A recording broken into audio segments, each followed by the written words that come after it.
அஸ்ஸலாமு அலைக்கும். இன்று ஒரு ஜியாரத்து பயணம்.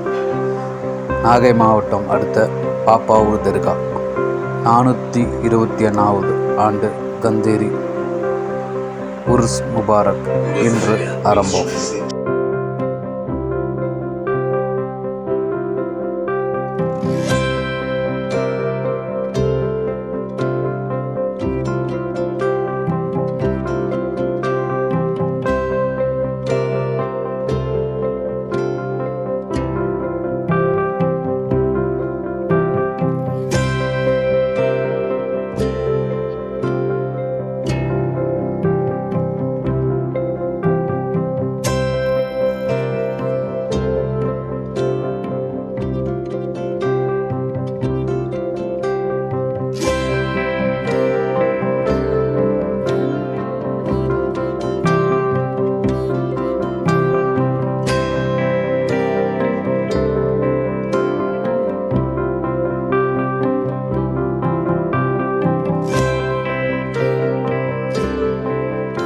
அடக்கப்பட்டுள்ள செய்தினா ஹாஜா ஷேக் அலாவுதீன் சிஸ்தி ஆண்டவர்கள் அவர்கள் ஆப்கானிஸ்தானத்தில் பல்கு தேசத்தில் செய்தினா செய்து மஷூருத்தீன் ரலியல்லாஹு அன்ஹு அவர்களுக்கும் செய்தினா ஃபாத்திமா ரலியல்லாஹு அன்ஹா அவர்களுக்கும் பாலகராக பிறந்தார்கள். இளவயதிலேயே இவர்களுக்கு ஆன்மீகத்தன்மை அதிகமாகவே இருந்து வந்தது. இதன் காரணமாக அவர்கள் நாட்டை விட்டு புறப்பட்டு பல இடங்களுக்கு சென்று இறுதியாக இந்தியா வந்து அடைந்தார்கள்.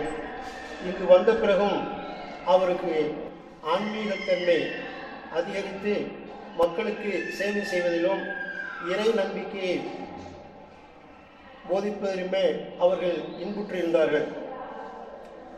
இவ்வாறாக இவர்கள் செய்து கொண்டு பல இடங்களிலே பல அற்புதங்களையும் பல நிகழ்வுகளையும் நிகழ்த்தி இறுதியாக பாப்பாவும் வந்து அடைந்தார்கள். அவர்கள் இங்கு வரும்பொழுது இங்கு ஒரு தம்பதியினருக்கு அந்த தம்பதியினின் கணவருக்கு ஒரு கொடிய நோய் இருந்தது. அதை யாராலும் தீர்க்கப்பட முடியவில்லை. அந்த சூழ்நிலையிலே அவர்கள் இங்கு வந்து அவருடைய கடுமையான அந்த நோயை தீர்த்து வைத்து அவர்களை நலம் பெற செய்து அந்த அடிப்படையில் அவர்கள் இருவரும் இவர்களுக்கு சீடர்களாக மாறி அவர்களுக்கு முக்கியமும் பணிவிடை செய்யக்கூடியவர்களாகவும் அவர்களை பாதுகாக்கக்கூடியவர்களாகவும் இருந்து வந்தார்கள்.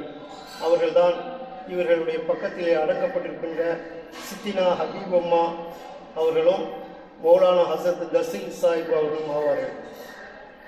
ஹசரத் ஹயாத்தாக இருக்கக்கூடிய காலத்திலேயே பல மனிதர்களும் பாதிக்கப்பட்டவர்கள் இவர்களை வந்து சந்திக்க வரும்பொழுது அவர்களுக்கு தனது திருவாயால் ஊதும்போது அவருடைய கொடிய நோய்களும் வினைகளும் எல்லாம் அகன்று அற்புதமான ஒரு சூழ்நிலையை அடைந்தார்கள்.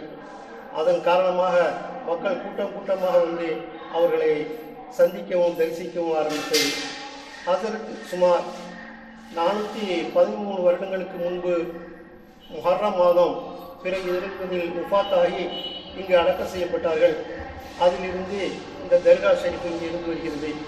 இங்கு ஜாதி மத பேதமின்றி அனைத்து மக்களும் வந்து ஆண்டகையை தரிசனம் செய்து செல்கின்றார்கள். குறிப்பாக இங்கு மனக்கோளாறு, பைத்தியம், செகிரி மற்றும் இது மாதிரியான மனிதனால் குணப்படுத்த முடியாத வியாதிகள் அனைத்தும் இங்கு வந்து குணமாகி சென்று கொண்டிருக்கிறது. இந்த தொடர்ச்சியாக வாரந்தோறும் புதன்கிழமை மாலை வியாழக்கிழமை இரவு வார இரவாக ஜனங்கள் இங்கு வந்து தங்கிவிட்டு அதிகாலை செல்கின்றார்கள்.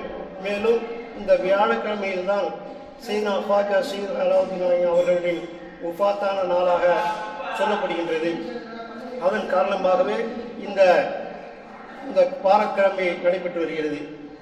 இந்த இடத்திற்கு பல்வேறு இடங்களிலிருந்தும் எல்லா மக்களும் இங்கு வந்து அவர்களை வந்து ஜியாரத் செய்துவிட்டு செல்கின்றார்கள்.